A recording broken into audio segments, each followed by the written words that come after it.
Nessa terra da pedrada o importante é saber quem tá de boa e quem não deixa ela se desenvolver.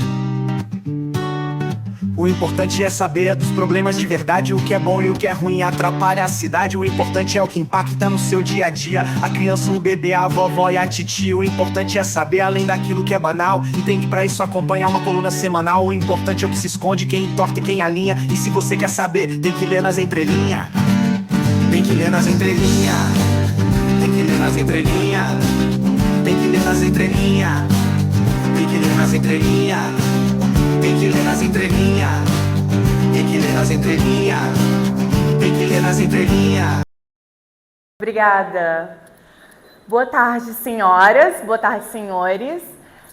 Muito obrigada pelo convite feito pelo diretório do partido. Muito obrigada pela indicação feita pela professora e minha mentora, Jalusa. E vamos para a palestra. Direito Constitucional. Aquela matéria que faz parte do nosso cotidiano, né? Faz tanta parte do nosso cotidiano, porém, às vezes fica restrita às cátedras, né? Quando eu digo às cátedras, aos bancos de faculdade, aos juristas, aos estudiosos, sendo que deveria ser mais popularizado, certo? Bem mais popularizado, sendo que, como eu falei no início, é a base da sociedade, a base da população, né? Se desenvolve por meio do direito constitucional. Aqui tem uma breve apresentação sobre mim, mas vamos lá. Aqui tem um plano de apresentação da palestra, tá certo? Vai ter um início um pouco teórico. Eu tentarei ser o menos enfadonha possível nessa parte da teoria. Eu sei que a teoria é bem chata, mas eu decidi manter porque eu acho que os senhores, como atores políticos, como pessoas interessadas na política, eu acho fundamental saber de onde nós viemos, como que nós chegamos ao Estado Democrático de Direito, como que nós chegamos à República Federativa do Brasil. A junção desses nomes não foi à toa. Se você pegar os nomes e colocarem separados, você vai ver que eles se contrapõem a outros sistemas, a outros regimes. Enfim, e daí nós vamos começar a fazer esse balanço teórico bem rápido sobre isso, e vamos lá. Falei que ia ser um pouquinho, bastante teoria, mas vamos lá. Monarquia versus república, federação versus Estado unitário, Estado democrático versus Estado totalitário. Como chegamos à República Federativa do Brasil e ao Estado democrático de direito? Forma de governo, monarquia versus república, que é o primeiro ponto. Marco no tempo, Brasil. O Brasil já foi uma monarquia, certo? Quando os portugueses chegaram aqui, 1822, primeira Constituição do Brasil foi uma Constituição monárquica, certo? E esse regime perdurou até 1889, ou seja, nós tivemos um governante, um rei governando durante todo esse período. E daí teve esse giro, que nós vamos entender um pouco mais na frente, e 1889 a 2004, que nos tornamos a República. E vamos lá, as principais diferenças entre a monarquia e a República. Por que nós nos afastamos, né? Tipo, será que a República, será que a monarquia não está boa, não está legal? Por quê? E decidimos escolher a República. A monarquia, ela foi um dos regimes que mais vigoraram no mundo. Eu acredito que, se não me falha a memória, até o início do período contemporâneo, mas daí foi perdendo força, e os pontos, as principais características dessa forma de governo o povo é governado por uma pessoa, certo? Uma pessoa detém todo o poder. Essa pessoa, ela é vitalícia, ou seja, ela só sai de lá quando ela morre, E a forma de governo também hereditária. Morreu o filho, assume o lugar, certo? A monarquia, a gente tem o exemplo mais comum, que é na Inglaterra, mas no Brasil foi necessário essa mudança para a República, certo? E na República, estou falando baixo? Tá baixo? Não tá? Certo? E na República, as diferenças, eleições, certo? Eleições, mais gente ali no meio do cenário político, tomando as decisões políticas, não estava mais na mão de uma pessoa apenas. Alternância de poder, outra coisa super importante. Se hoje um governo não está bom, você sabe que, né, você pode trocar daqui a 4 anos. E eu acredito que são esses os pontos mais fortes. Também tem uma questão da transparência, né? A monarquia, imagina, a monarquia, ninguém sabe o que o rei estava fazendo com o dinheiro, com os impostos. Já na República, não. Já na República tem um marco bem forte, que é essa questão da transparência. Forma de Estado, Estado federado versus Estado unitário. Somos uma federação, ou seja, são vários, né, entes políticos que detêm autonomia, eles se governam sozinhos, né, mas, ao mesmo tempo, são harmônicos. E o Estado unitário é um Estado que tem só um soberano, enfim, e ele acaba descentralizando o poder. Um exemplo, vamos lá, França. França é um Estado unitário, Portugal também é. Marco no tempo no Brasil, capitanias hereditárias, ou seja, aqui no Brasil sempre predominou a ideia de Estado federado. Foi se desenvolvendo, claro, porque as capitanias hereditárias eram aquele regime que o monarca dividiu, certo? O Brasil em 15 capitanias. E, a partir daí, o Estado federado começou, mas, enfim, nunca foi unitário. Democracia versus Estados totalitários. Brasil, Estado democrático de direito. Aqui eu acredito que eu não preciso ir muito longe. Como eu falei, essa parte teórica eu estou passando super rápido, realmente só porque eu acredito que é necessário nós termos essa base. Democracia versus Estados totalitários. Somos uma democracia, Estados totalitários, vamos lá. China, Venezuela, Coreia do Norte. Acredito que nós não precisamos falar mais nada, né? É meio que há estados totalitários que o governo controla a quantidade de filhos que uma pessoa pode ter, que uma mulher pode ter, certo? Enfim, a partir daí sabemos de tantas outras arbitrariedades. E essa questão do Estado democrático de direito também é interessante, porque antes o Brasil era considerado apenas um Estado de direito, que foi bem na época do positivismo. Por quê? O Estado de direito era um Estado mais ligado às leis. As leis, a lei fria, o juiz tem que aplicar aquela lei e tudo. E a partir do momento que se consagrou o Estado democrático de direito, foi quando surgiram os princípios.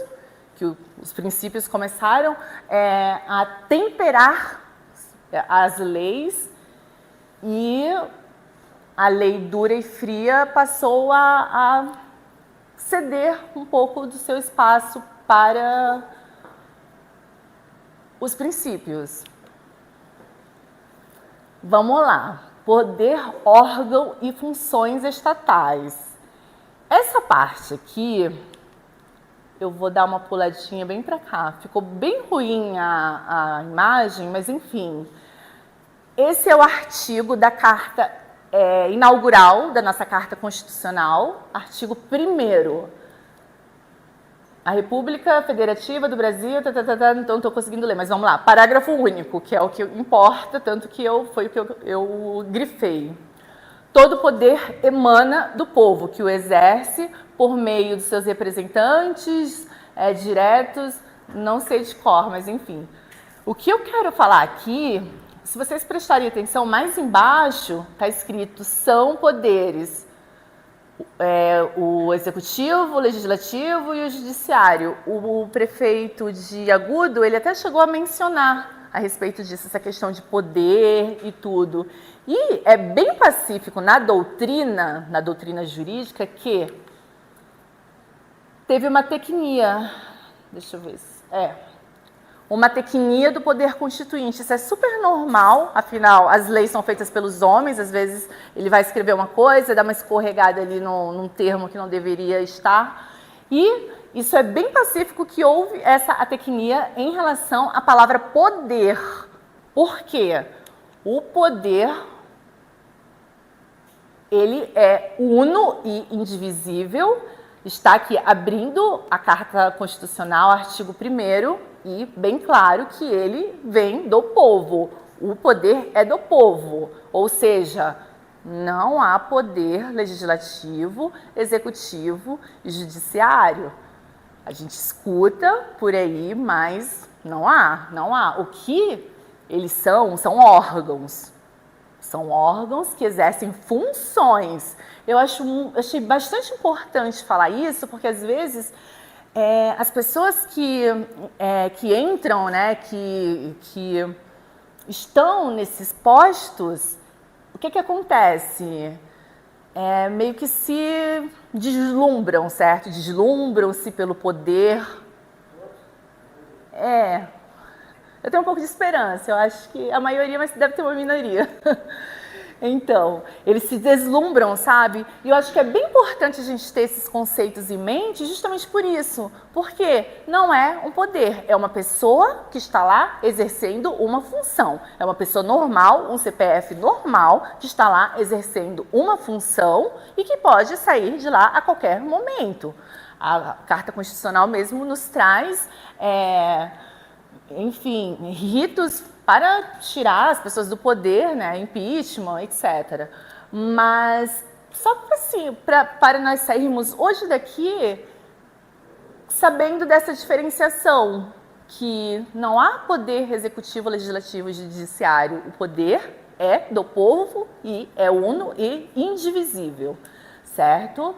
Deixa só eu ver que eu acho que eu passei alguma coisa aqui. Meu marido falou assim, não volta slide, estou voltando. Aqui passei. Daí aqui são as funções, né, certo? As funções não são os poderes, são as funções estatais, legislativo, judiciário e executivo. Os órgãos, no caso, exercendo as suas funções. Já expliquei. A tecnia. A tecnia é uma situação interessante, porque na Constituição há várias e nas leis ordinárias também. Certa vez eu estava lendo, acho que foi um código tributário, e daí tinha um erro de português, era uma coisa assim, necessário com 2 S, mas assim, uma coisa que eu falei, não é possível. A tecnias, nesse caso, ortográfica. Teoria do órgão. Presume-se que as pessoas jurídicas de direito público manifestam as suas vontades por meio de órgãos. O que eu acabei de falar, não são poderes, são órgãos. A União, o Estado, o município e o Distrito Federal, eles, que são as pessoas jurídicas de direito público, eles manifestam as suas vontades por meio de órgãos, ou seja, órgão executivo, órgão legislativo e órgão judiciário. Eu achei interessante fazer essa pontuação que mais de 21 séculos de estudos e debates para mostrar que o lugar que nós estamos, toda essa teoria, tudo o que está na Constituição não apareceu do dia para a noite. Houve estudiosos que desde antes de Cristo, como vocês podem ver, Aristóteles, eles já estavam desenvolvendo modelos para serem utilizados, e que são utilizados, né, hoje. Aristóteles, ele foi o primeiro que começou a pensar na divisão dos poderes. Eu acho que o monarca ali, ele exerce 3 poderes. Eu acho que ele Ele julga algumas pessoas, ele faz leis e ele executa essas leis. Mas foi o Locke, John Locke, que teve a ideia de que, não, isso daqui não uma pessoa só não pode exercer isso. E daí veio Montesquieu, que arrematou e criou a tripartição dos poderes e a divisão orgânico-funcional. Essa divisão orgânico-funcional, gente, é o que eu estou falando, divisão orgânico, que são a divisão dos órgãos, e a divisão das funções. Aí eu coloquei um exemplo aqui, que é estudado até hoje, em 2019, Nelson Saldanha. Coloquei as funções típicas. Há funções típicas e também funções atípicas, mas eu deixei para focar nas típicas, aplicar as leis, cumprir administrativamente as funções constitucionais. A primeira, legislativo, a primeira delas, criar e aprovar as leis que regem a vida das pessoas e o funcionamento do Estado. A segunda função é a de fiscalizar o poder executivo. O judiciário está um pouco maior, eu acho que porque é minha área... Eu coloquei um pouco maiorzinho, porque eu conheço mais. Exercer a jurisdição, e essa jurisdição ela deve ser secundária, ou seja, somente se as pessoas não conseguiram resolver o conflito, aí que o judiciário deve entrar. Isso aqui tudo é tese, né? A gente sabe que muitas vezes não acontece, as pessoas já recorrem ao judiciário. Porém, a função do judiciário ela é secundária. Tem uma função instrumental, tem uma função desinteressada. Isso aqui tudo é em tese, né? A gente não vê muito isso hoje em dia. No sentido de não ceder aos interesses dos litigantes. O juiz, né? Aquele tipo de coisa. A capa do processo está aqui, eu não sei quem é, isso tudo aqui, né? A nossa Constituição nos traz. Isso é o que a nossa Constituição nos traz. Se os eleitos, os juízes, cumprem ou não, deixo para a reflexão dos senhores. Provocada, o Poder Judiciário não deve agir de ofício, isso daqui é uma regra, há algumas exceções, mas isso daqui regra. O exercício da jurisdição depende da provocação, em razão do princípio da inércia. Por exemplo, o princípio da inércia, às vezes os princípios estão aqui. Apareceu de onde? Gente, isso aqui veio da Alemanha, entendeu? O Brasil, ele é uma democracia jovem. O nosso direito, nós importamos de outros lugares. A Constituição da Alemanha, eu acredito que é uma das maiores influências. A gente também tem influência dos Estados Unidos. Mas é aquele tipo de coisa. O princípio que está na nossa Constituição, ele não chegou ali por nada, do nada, não.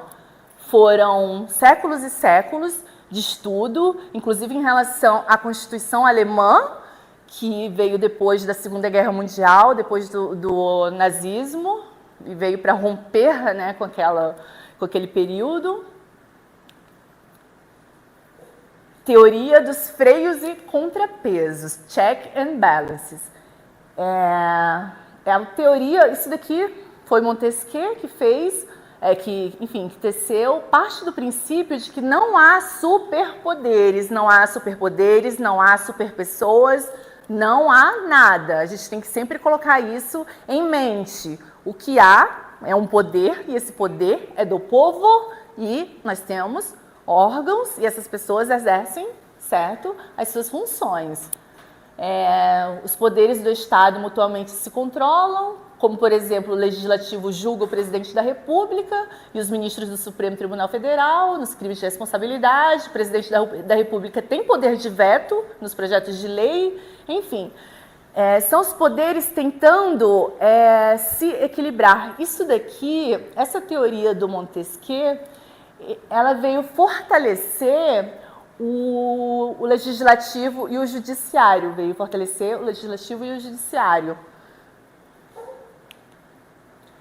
Pronto, agora vamos sair da teoria e vamos passar para os fatos. Teve nosso sentido de saudade mesmo, ali quando eles minimamente aplicavam uma teoria, né? Ai, sim. Eu fico aguardando quando o judiciário vai voltar para a teoria.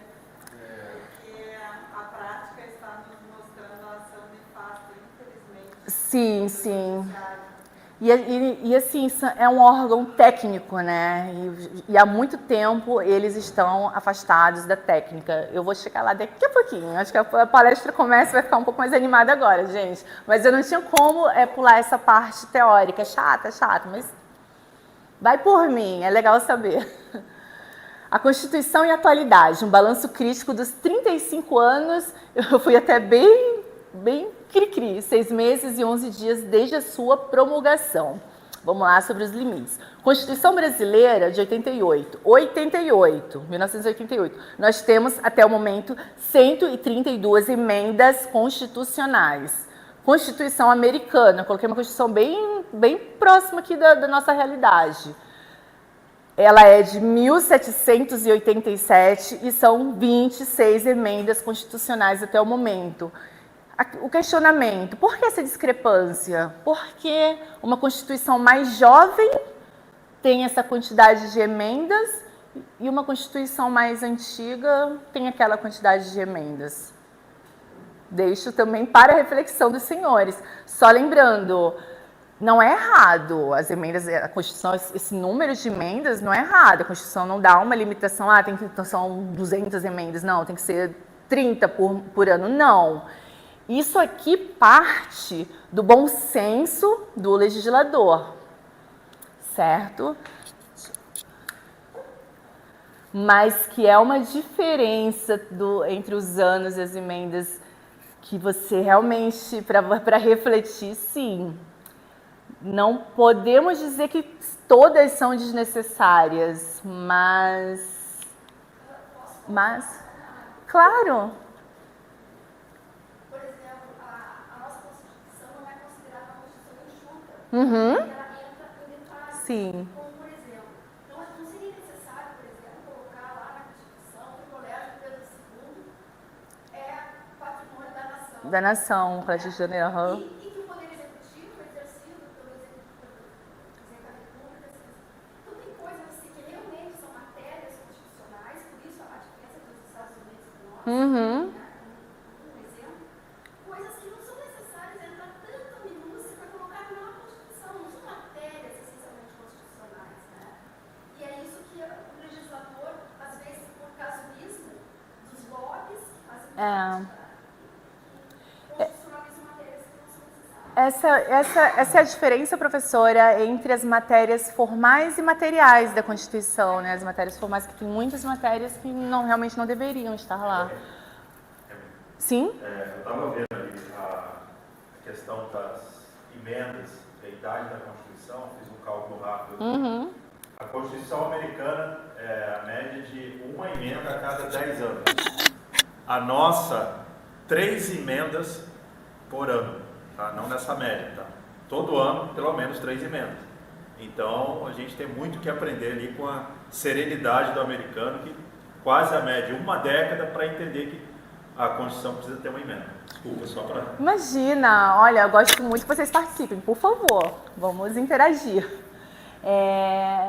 Eu conversei isso hoje de manhã com meu marido, é que nós estávamos conversando sobre a palestra, né? Daí ele estava falando que é alguma coisa sobre impeachment de ministro, né? Não sei o que é impeachment de ministro. E daí... Olá, boa tarde. E daí por quê? Que hoje nós já tivemos impeachment de 2 presidentes, nós temos governadores, prefeitos afastados do cargo, não temos nenhum ministro afastado do Supremo, né, por impeachment. Por quê? Isso daí, preciso dizer que está na Constituição, certo? E, aliás, essa parte do impeachment do ministro, ela está na Lei de Responsabilidade Fiscal, que é ela que fala que qualquer cidadão pode representar ao Senado o impeachment de um ministro, certo? Representa o presidente do Senado. E aí, quem representou? Representaram? Cadê? Cadê o presidente do Senado? Só para vocês verificarem que muitas vezes nós achamos que o problema está em um órgão ou poder, mas não. Às vezes está um pouco espalhado, está um pouco misturado. Tem uma gaveta consideravelmente Uma gaveta bem assim. E outra questão também, agora só falando especificamente das emendas, é o seguinte, muito se questiona o fato dos eleitos, né, que eles são indicados pelo presidente da República. Estou falando dos ministros do STF, enfim, de presidentes de agências reguladoras. Eles são indicados pelo presidente e eles passam por uma sabatina no Senado Federal, certo? Passam por essa sabatina e a partir dessa sabatina eles chegam lá no STF e colocam a toga deles. E daí nós ficamos bravos, nossa, mas isso aqui foi o fulano, não sei o que indicou. Tá, mas vamos voltar agora. Tá na Constituição. A Constituição, lá em 88, o constituinte originário achou que era possível fazer isso. Tá, se todo mundo reclama, se todo mundo acha isso uma aberração, por que até hoje não teve nenhuma emenda para mudar isso? Nenhuma emenda para alterar isso? Tem tantas emendas, por que ninguém pensou em geralmente mudar essa forma de escolha, essa forma de indicação, para tornar mais imparcial? Outra reflexão para os senhores. Os senhores vão sair daqui hoje cheios de reflexões. Por favor. Agora no Senado, não sei se é na Câmara Federal ou no Senado, já tem um projeto. Eu vejo em vídeos assim, para mudar, por exemplo, eu já vi uma analista política falando, né? Aham. Já está se conversando para o ministro ter 8 anos de mandato, ser escolhido por votação. Por votação. Está começando a se falar isso aí. Sim, sim. Interessante. Ficamos na torcida, então, para essa mudança. Porque porque são várias, são sessões, enfim, como é uma proposta de emenda à Constituição, tem que passar pelas duas casas, 2 vezes, e tem 3/5 dos votos. Então, é um processo bem rígido. Foi ganhado no Senado, parece que ia para a Câmara dos Deputados. Se fosse... Eles ganharam no Senado. Se for para o Senado, daí vai para a Câmara, depois volta para o Senado, depois vai para a Câmara, e tem que ser 3/5 dos votos. E aqui é uma demonstração que as emendas não vão parar, né? Isso daqui são matérias recentes, eu acredito que são desse mês, mas enfim, são todas de 2024, de emendas que já, enfim, já foram votadas, estão indo para o plenário. Ó, vai ao plenário a PEC que cria reajuste de tempo de serviço para servidores. CCJ do Senado aprova a PEC... Isso, valorização de tempo dos magistrados. Daqui é uma coisa que está naquela polêmica, porque eu acredito que são 5 anos. Eu não tenho muita certeza a respeito do tempo, mas a partir do momento que o magistrado ele completar 5 anos, daí ele vai ter uma valorização na carreira dele. Isso é uma proposta de emenda à Constituição que a CCJ do Senado já aprovou. Fica um pouco engraçado as duas notícias juntas, né? Aumenta o tempo do servidor, trabalha pro resto da vida, e embaixo o magistrado não aumentar um pouco o salário dele, que não está ganhando bem. É a do meio. Imagina. Eles são muito rápidos, né? Então, Vão também. aumentar. E é isso que eu gostaria que nós saíssemos hoje daqui, com esse pensamento, com essa reflexão, que às vezes nós jogamos pedra ali num órgão, nunca esqueçam disso, não é no poder, num órgão, e muitas vezes tem um outro que também está ali não fazendo o seu papel, né? Essa PEC das drogas, ela é a mais recente, ela é que está sendo mais, né, problematizada. Por quê? Porque o Supremo começou a votar, acho que há 2 semanas, eu sou ruim de data, gente, mas enfim, foi esse mês, né? Estou aqui com o meu universitário. Foi esse mês, começou a votar a descriminalização da maconha, tá? Esse processo estava parado, eu acredito, desde 2016. Eu sei porque eu morava em outra cidade, eu lembro que, nossa, faz muito tempo. E nesse ano, eles decidiram tirar da gaveta.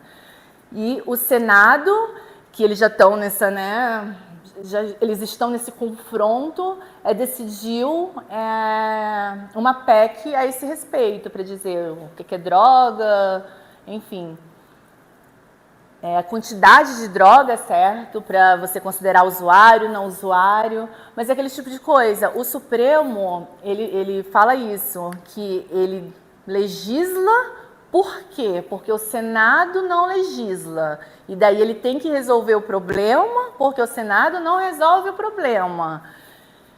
E, enfim, e daí os limites, né, constitucionais são extrapolados, mas apenas reflexões, apenas dados e fatos. Quero que os senhores saiam daqui tirando com as suas próprias convicções.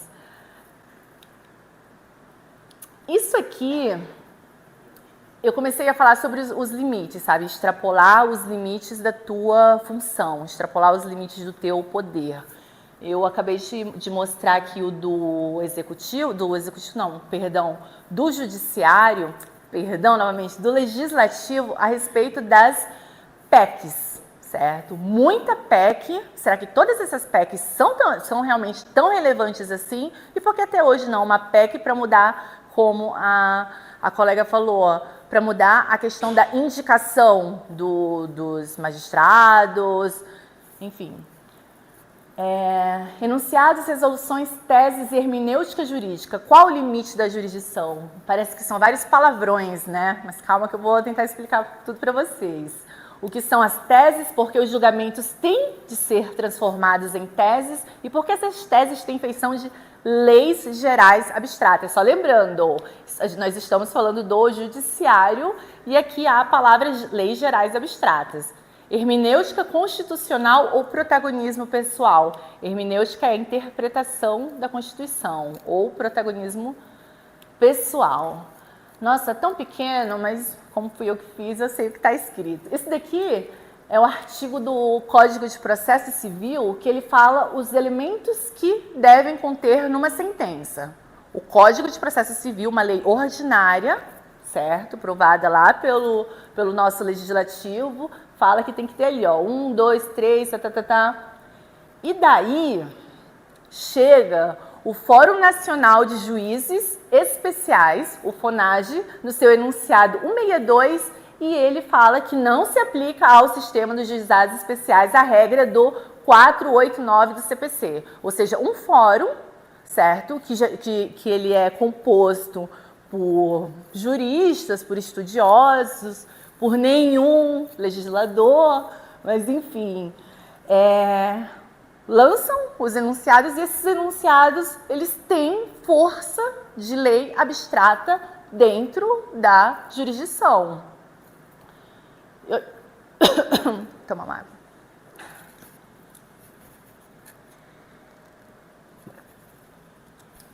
Perdão. E aqui o que nós vemos? Nós vemos o judiciário lançando enunciados que afastam uma lei ordinária.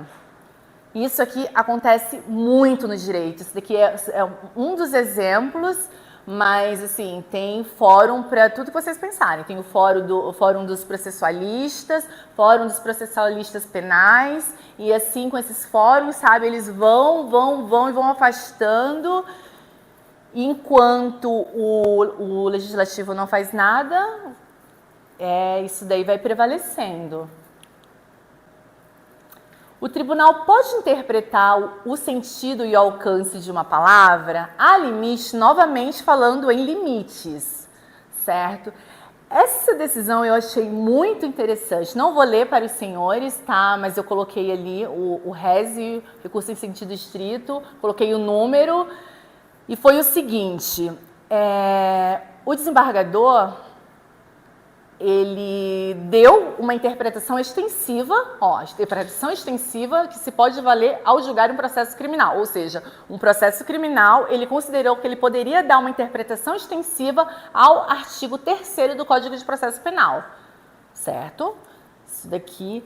Daí, 2 dias depois, eu não estou nem falando de um outro juiz que pegou um precedente, não, eu estou falando do mesmo juiz, 2 dias depois.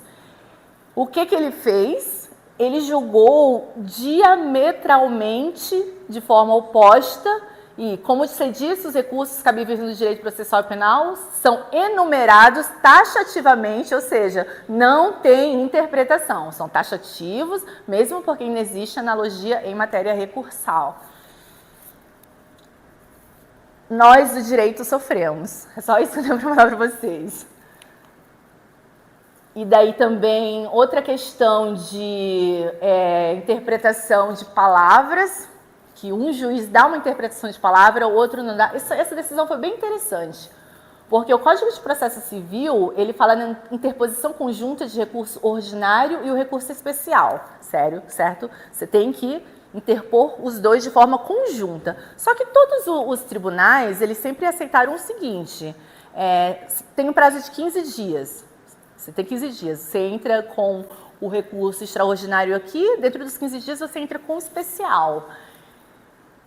Isso daí sempre é normal. E aí veio um juiz do Paraná, um desembargador do Paraná, e ele ainda admitiu o recurso especial de um cidadão que entrou com o RE e horas depois, mas na mesma data ele interpôs o recurso extraordinário, alegando que não foram interpostos simultaneamente. Aí o que o cidadão faz? Tem que recorrer.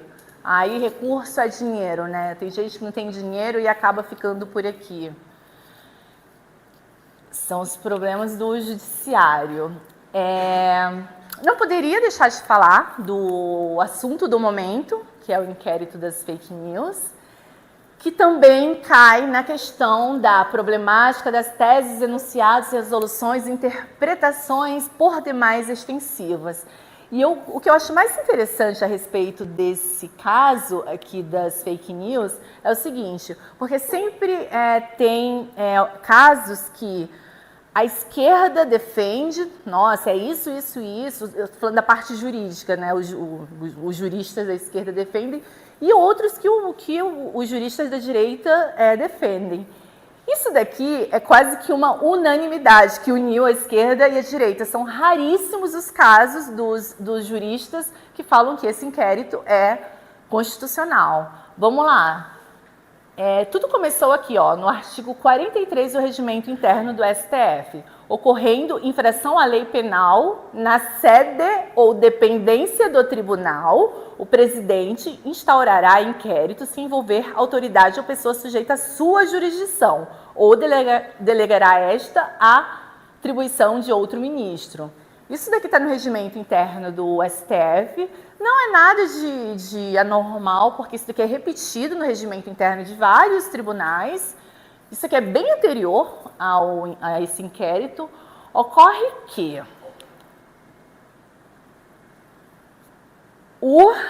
os ministros, ou o ministro especificamente, Alexandre de Moraes, ele precisou interpretar isso daqui. E o que ele considerou? Que sede ou dependência, que está aqui, ocorrendo infração à lei na sede ou dependência do tribunal. Sede ou dependência do tribunal corresponde ao significado de qualquer lugar quando o crime é cometido pela internet. É uma resposta, mas aí o STF entendeu que sim. Entendeu que sim.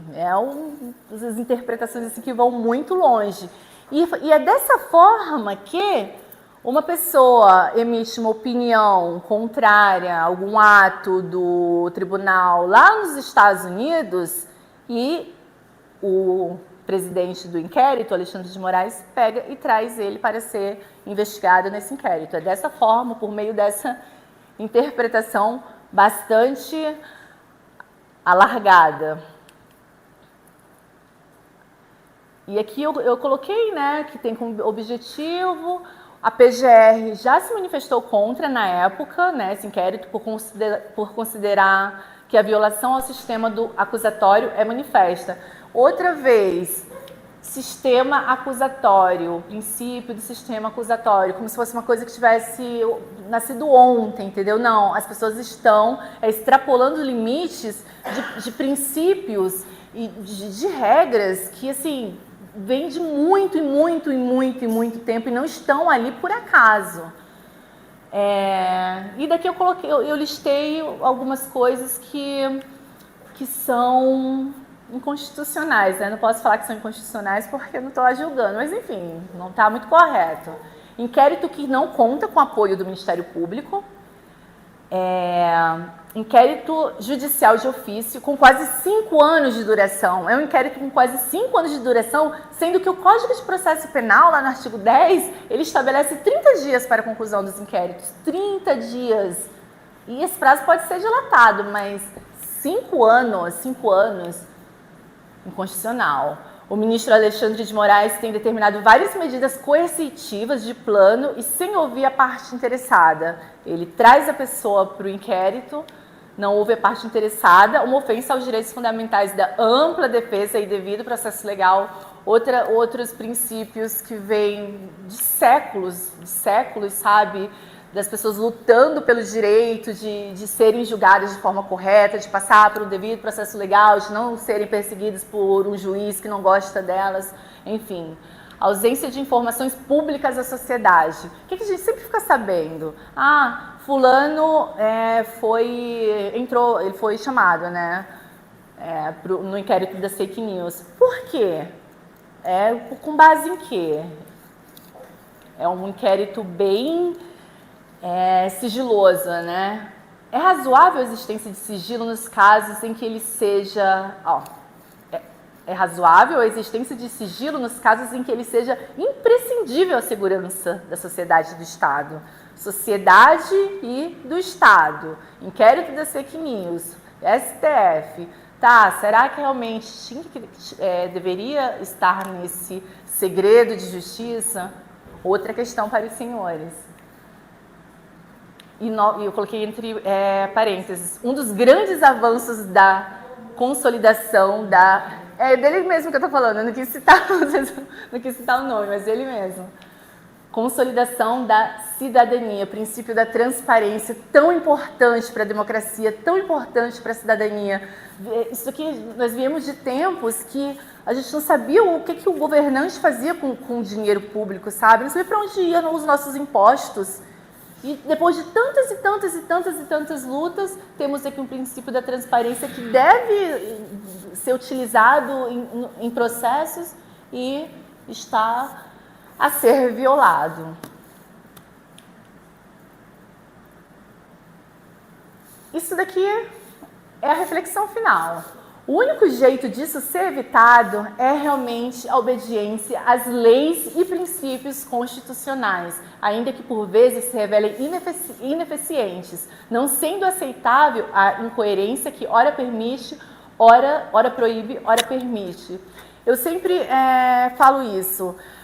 Nós estamos nesse cenário, né, com esses embates entre as instituições, né, entre STF, Legislativo, aí um faz uma coisa errada, outro faz outra coisa errada. Eu acho que, minha opinião, que para nós opinarmos a esse respeito, nós temos um caminho, nos socorrer da Constituição. Afinal, a Constituição, ela não, como eu fiz todo esse esboço para os senhores, ela não chegou ali, do nada. Nós não chegamos ali na Constituição Cidadã de 1888, depois de passar por tudo que a gente passou, monarquia, enfim, guerras, né?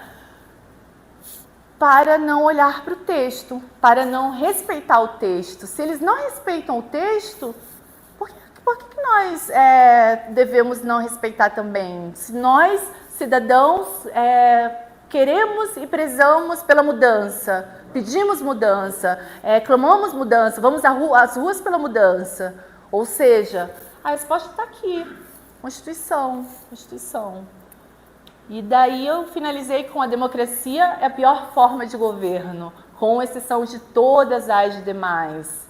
Que mesmo assim, com todos os nossos problemas da nossa democracia, como eu mostrei para os senhores lá a diferença entre os estados democráticos e os estados totalitários, a democracia é bem melhor. É bem melhor você estar num lugar que você pode ir, pode vir, você pode escolher trabalhar com isso, você pode ter quantos filhos você quiser, né? Nossa, eu acho isso assim, na China, uma coisa muito... Lá só pode ter um filho, né? Um filho. Se não tiver outro filho, o que acontece? Paga imposto. Paga imposto. Bem isso. Gente, eu estou aberta a perguntas. Eu sei que é um tema bem longo. Inclusive, eu não coloquei nenhum dos limites extrapolados pelo Executivo. Se os senhores tiverem algum exemplo e quiserem expor, fiquem à vontade. Não coloquei porque passou batido, meio que não deu tempo. Mas o que nós vemos hoje é, com certeza, todos esses órgãos extrapolando os seus limites constitucionais, né? Porque as funções deles estão todas lá escritas, certo? Todas lá escritas, extrapolando, daí um extrapola de um lado, outro extrapola do outro. E assim o caos vai ocorrendo. E nós não podemos ser levados por esse caos. Nós não devemos ser levados por esse caos. Por quê? Nós temos isso daqui. E, aproveitando, né, época de eleição, vamos em busca da mudança, né? A mudança realmente, ela não é rápida, ela não é na velocidade da luz, não. A mudança, ainda mais numa democracia jovem como a brasileira, ela vem a passos lentos, nós temos que fazer o correto, nós temos que seguir isso daqui, a proteção das nossas gerações futuras, né? Às vezes as coisas não vêm pra gente, nós não enxergamos a mudança, mas quem sabe se nós votarmos de forma correta, quem sabe as próximas gerações, né, não terão mais sorte do que nós tivemos. E é isso. Obrigada. E se alguém quiser falar alguma coisa, fico à disposição. Alguma pergunta também. Emily, eu coloquei aqui, fiz algumas anotações das tuas falas e achei muito interessante a gente abolir, né, esse conceito de chamar... esses conceitos de chamar as coisas de poder executivo, poder, né? Exatamente. Quando todo poder emana do povo, mas aqui eu fiz algumas anotações interessantes, que passando a chamá-los então de órgãos que exercem funções. Assim como os órgãos do corpo humano, exatamente, né, detêm as suas funções, e o conjunto de órgãos, quando as suas funções são bem colocadas, fazem com que o corpo todo atue, né, de forma eficaz. Assim também o nosso município. Então, se o conjunto de órgãos, legislativo, executivo, judiciário, atua praticando as suas funções que deveria praticar, nós temos uma cidade, um município que cresce, né, um município desenvolvido. E eu penso que é muito importante da tua fala a gente entender e fazer com que as pessoas também entendam, buscando se socorrer da Constituição Federal, que por vezes a gente ouve muito, atuando no direito, a gente tem o costume de dizer assim, para que lei se ninguém cumpre? Ou, as leis são porcas, a gente cansa de ouvir isso, né? Sim, mas é um caminho que nós Mas realmente... não, as leis são belíssimas. Nós, como vocês, como atores políticos, nós do jurídico... As leis são belíssimas. Infelizmente, não são colocadas em prática da forma como foram concebidas. E o importante disso tudo é a gente ver o quão é interessante que as pessoas saibam, tanto as pessoas do povo, que aqueles que escolhem os seus representantes, quais são as funções típicas de cada um dos órgãos que detêm funções. Não vamos chamar mais de poderes. Não vamos. Não sei daqui eu chamando de órgãos, são órgãos. Eu vou adotar isso. Mas órgãos que detêm funções. Isso assim, desculpa te interromper, mas assim, é tão unânime na doutrina, mas é tão pouco difundido, sabe? E assim, é incrível como uma palavrinha chamada poder coloca a pessoa enfim. E colocar que as atípicas, as funções atípicas deveriam sim ser a exceção à regra. E a gente vê que ocorre muito esse extrapolar das funções quando os órgãos se esquecem de fazer as suas funções típicas e passam a querer praticar apenas as atípicas. E também é importante que as pessoas tenham conhecimento de que é a Constituição Federal a balizadora da criação de normas infraconstitucionais. De que todas as leis que são criadas nesta casa aqui, ou leis que decorrem de autoria, né, de iniciativa do Executivo, elas têm sim por obrigação de seguir à risca aquilo que a Constituição Federal determina. Por isso, é muito importante conhecer a Constituição, conhecer o direito constitucional, porque dele decorrem todas as demais. Saber também a competência das leis.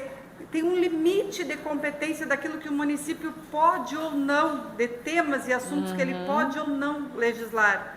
Então, as pessoas que ocuparão estas cadeiras aqui, elas têm sim, aqueles pretensos pré-candidatos que pretendem sim sentar-se a uma dessas cadeiras aqui e exercer, né, o seu legado como representante do povo dentro do legislativo, ele tem por obrigação conhecer isso. Não importa se ele é bem quisto ali fora, se ele tem muitos amigos, se ele chegou, como eu digo, né? Não importa de que forma o Zé Pipoqueiro chegou aqui. O que importa é que quando o Zé Pipoqueiro sentou aqui, ele tem que conhecer. Ele tem que conhecer do processo legislativo. Exatamente, perfeito, ele tem que perfeito. conhecer hierarquia de normas, ele tem que conhecer direito constitucional, ele tem por obrigação isso. Porque é a partir disso que ele vai conseguir exercer funções típicas daquilo que ele representa. Então, é de suma importância a temática de hoje. Perfeito, Obrigada, perfeito, perdão. perfeito. E é uma coisa que eu sempre falo, nós não podemos exigir muito das pessoas, dos cidadãos aí, geral, porque as pessoas, elas já têm seus problemas, já têm muitos problemas, né? Ah, eu vou sentar lá, acabei de fazer uma diária lá, agora eu vou sentar aqui para estudar a Constituição. Não é isso que eu estou falando. O que eu falo é, a partir do momento que uma pessoa entra dentro de um diretório político, que entra nessa engrenagem estatal, porque o partido político faz parte dessa engrenagem estatal, a partir do momento que isso acontece, ele deve sim conhecer isso daqui, saber de onde saiu tudo isso, entendeu? Para que tenha esse respeito, entendeu? Para que não tenha, só que ninguém cumpre a Constituição. Não é assim. Tem toda uma história, tem que cumprir e vamos tentar. Eu ia até fazer um gancho a respeito de um problema que é um problema bem recorrente na justiça eleitoral, que a gente já vai passar para a questão de compra de votos e tudo, que isso também é uma questão que tem que conscientizar a população, entendeu? Porque a população reclama das pessoas que ela elegeu, mas muitas vezes trocou um voto por alguma coisa, trocou um voto por alguma coisa. Gente, não tem como você reclamar. É um efeito borboleta tão pernicioso essa questão da compra, da venda de votos, sabe? Que assim, como eu falei, é um efeito borboleta, sabe? Bate mais aqui e se é pernicioso, vai indo e assim, contaminando todo o sistema, né? Como eu falei, é difícil mudar? É difícil, mas temos uma eleição agora e por que não tentar começar novamente? Perguntas? Aqui, ó. Comentários? O prefeito que acabou de sair deu um exemplo disso, né? Não comprar votos, trabalhar, buscar, saber o que as comunidades precisam.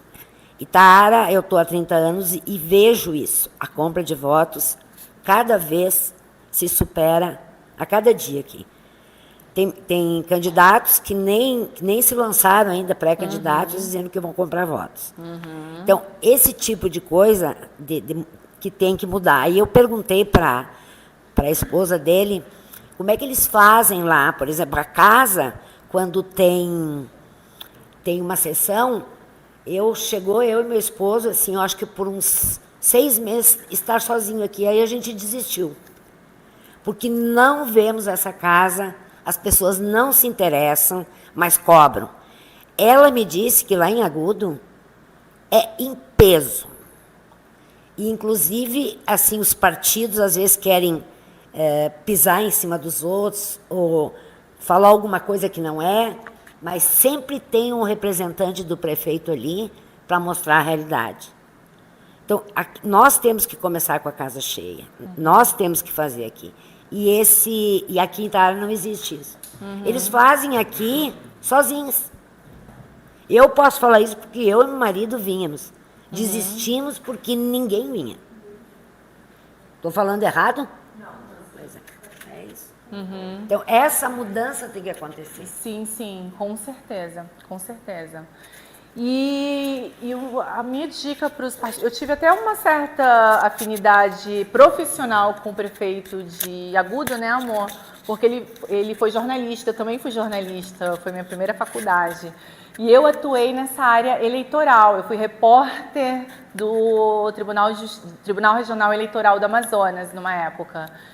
E eu cobria muito essa questão de cassação. E a dica que eu falo é essa, que o partido tenha um bom advogado eleitoral e que vá em cima, entendeu? Tenha provas. É necessário que o partido seja unido para fazer as fiscalizações, né? Porque ainda mais pequeno aqui, você sabe onde estão vendendo votos, você, né, escuta e tudo. E ir para cima, sempre ir para cima.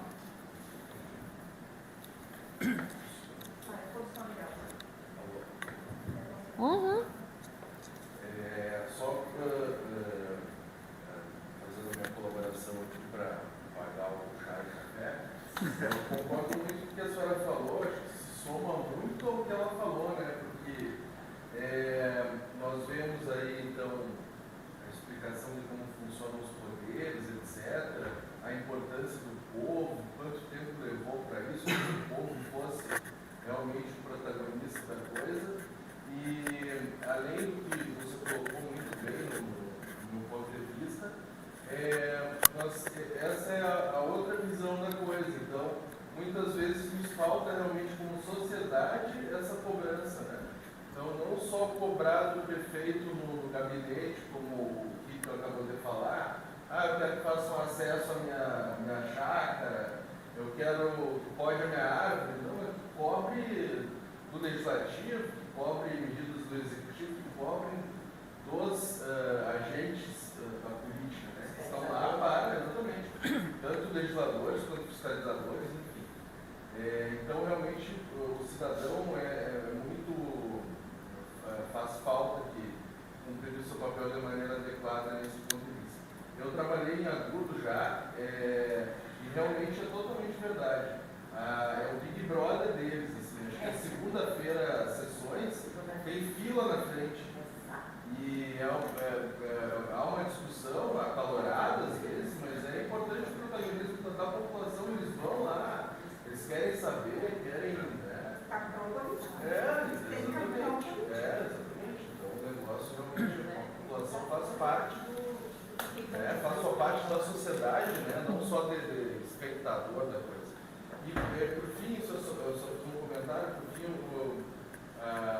o último ponto que eu queria tocar é que outra coisa que nós vemos também muito é a população cobrando do local errado, né? Na porta errada. Né? Então, eu sou médico, né? Então, eu vejo isso todos os dias, né? O paciente chega numa unidade de saúde pública, por exemplo, e ele está muito indignado porque não consegue fazer os exames, a mãe dele está morrendo, e aí o que ele faz para resolver o problema? Ele bate na secretária que está ali sentada. Né? Então, ele não vai cobrar de quem deve prover para ele o serviço, enfim, né? Então, o povo, às vezes, não tem essa noção de cidadania, né? De quem ele deve cobrar. Né?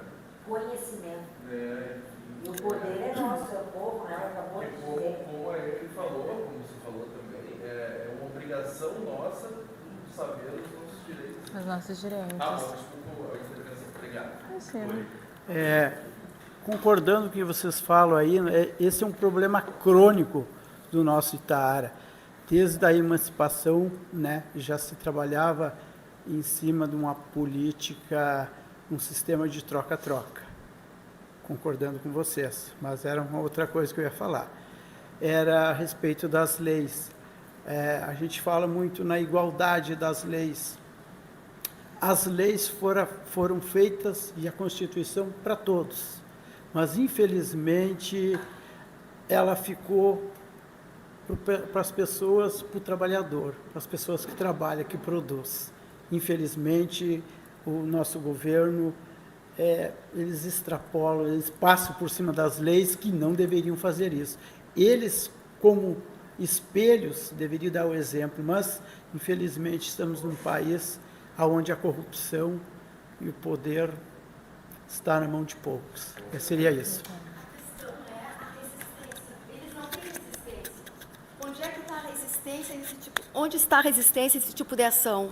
No conhecimento da população. Se a população tem conhecimento, Bingo, professor. eles não vão extrapolar.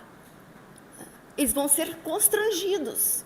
E é isso que tem que começar a se fazer, constrangi-los. Exatamente. Com o conhecimento, com a informação. Então, se as pessoas não têm informação, não têm conhecimento porque não têm informação, está na hora de começar a divulgar ao máximo, popularizar como funciona a máquina pública, né? Como é que é a estrutura das normas, das leis e essas coisas todas. Então, eu acho que é por aí. Ó, vocês viram? Parecia que era uma teoria chata, mas assim, é a base, entendeu? É realmente a base do que nós devemos buscar. Eu ia falar outra coisa, mas acabei esquecendo. Ótimo. É isso. Mais algum comentário? Não? Tem certeza? Olha que eu tô gostando. Muito obrigada, gente. Muito obrigada. Senhora Franciele, para fazer a entrega do diploma de participação e uma lembrança da nossa palestrante, professora. Obrigada.